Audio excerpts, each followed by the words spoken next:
Αγιόπουλος του Θεού Σταύρος, η Βούλη του Θεού Ολυβία, εις το όνομα του Πατρός και του Υιού και του Αγίου Πνεύματος. Άρα δομήστε η Βούλη του Θεού Ολυβία, τον δούλο του Θεού Σταύρου, εις το όνομα του Πατρός και του Υιού και του Αγίου Πνεύματος.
Στέφεται η Βούλη του Θεού Ολυβία, τον δούλο του Θεού Σταύρου, εις το όνομα του Πατρός και του Υιού και του Αγίου Πνεύματος.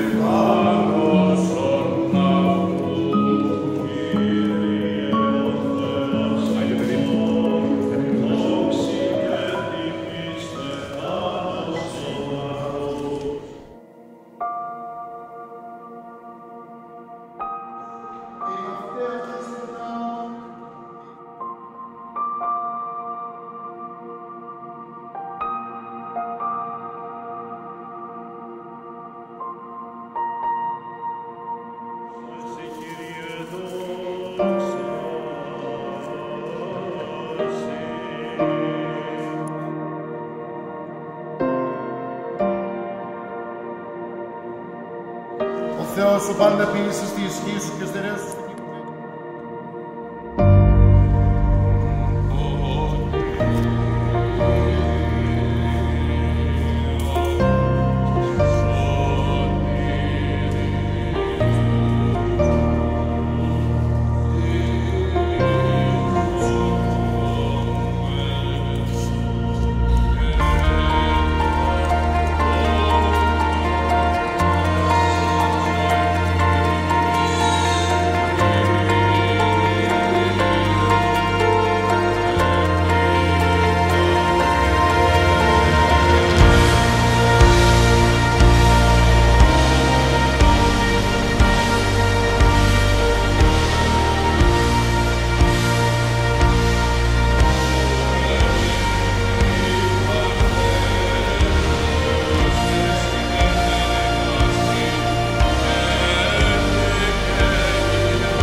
κολλητάρους μου να είναι χαρούμενοι, ευτυχισμένοι, αγαπημένοι μέχρι τα βαθιά γεράματα και να χαιρούνται την μπουσένια τους που είναι μια κούκλα και εύχομαι να μοιάζει στην Ιωνά. Να μας ζήσετε πάντα ερωτευμένοι και ευτυχισμένοι και το παιδί μας, η χαρά μας, να είναι τυχεροί, υγιείς και πολύ δοτικοί με όλους τους ανθρώπους που την αγαπάνε και τους αγαπάει. Εύχομαι στην Ήφη και στο Γαμπρό ό,τι καλύτερο, πάντα έρωτα και αγάπη. Πάντα να ακούνε τραγούδια του τρανού και να ταυτίζονται, ξεκάθαρα. Αλλά και στο κοριτσάκι τη Χαρούλα, να βγει τόσο όμορφη όσο η μαμά της, η νονά της, η θεία της όλες. Όταν είσαστε μέσα στην εκκλησία δεν έχετε να φοβηθείτε τίποτα. Θα λύσετε όλα τα προβλήματά σας και το βασικό πρέπει να ξέρετε και όλοι εμείς οι νεοέλληνες ότι η μαγιά στο ζευγάρι είναι να καταφέρει τον έρωτά του να τον κάνει πραγματική αγάπη.